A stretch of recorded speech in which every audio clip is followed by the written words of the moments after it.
তো বন্ধুরা আমি একটা ছবি পোস্ট করেছিলাম, সেখানে বলেছিলাম যে হাগরাই আলু কিনতে বাজারে এসেছি আমি আর নকশিকন্যা আপু।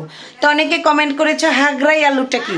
তো আজকে নকশিকন্যা আপু হাগরাই আলু সিদ্ধ করতে দিয়েছে, ভর্তা করব। তো তোমাদের সেইটা দেখাই। এই যে দেখো হাগরাই আলু, এগুলোকে হাগরাই আলু বলে।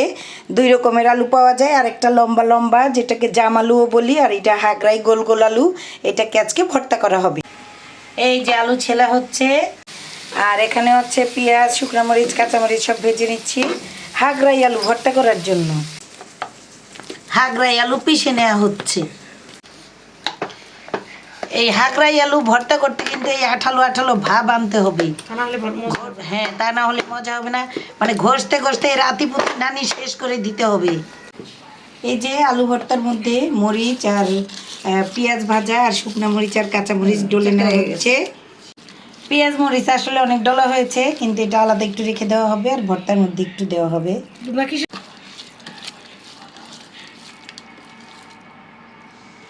এই যে একটু ভাতের সাথে নিয়ে খাওয়ার জন্য রেখে দেওয়া হয়েছে, আর একটু রাখা হলো। এখন ভর্তা মাখানো হবে। এটা আঠা আঠা আলু, হাগরাই আলু, গেদগেদা আলু মতো চিজের মতো এরকম আঠালো হবে। এটা না হলে কিন্তু এই ভর্তা হবে না, বলে দিলাম। সরিষার তেল দেওয়া হয়েছে, তখন আমি ক্লিপটা নিতে ভুলে গিয়েছি আসলে। দেখছ মুষ্টিবদ্ধ হয়ে গেছে সব। আরে বাবা রে, সারাই খামু কেমন পেটের মধ্যে যাই তো দলা বেঁচে থাকবি।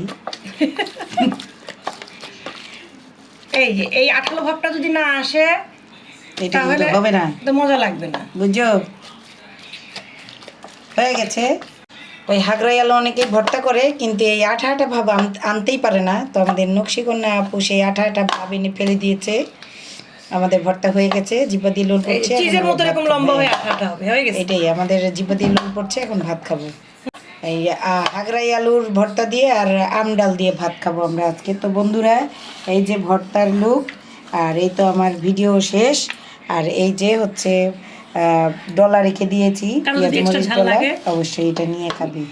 একটু খেয়ে টেস্ট করে দেখো তো, মনে হচ্ছে তো তোমরা খেয়ে টেস্ট করে দেখো, ঠিক আছে।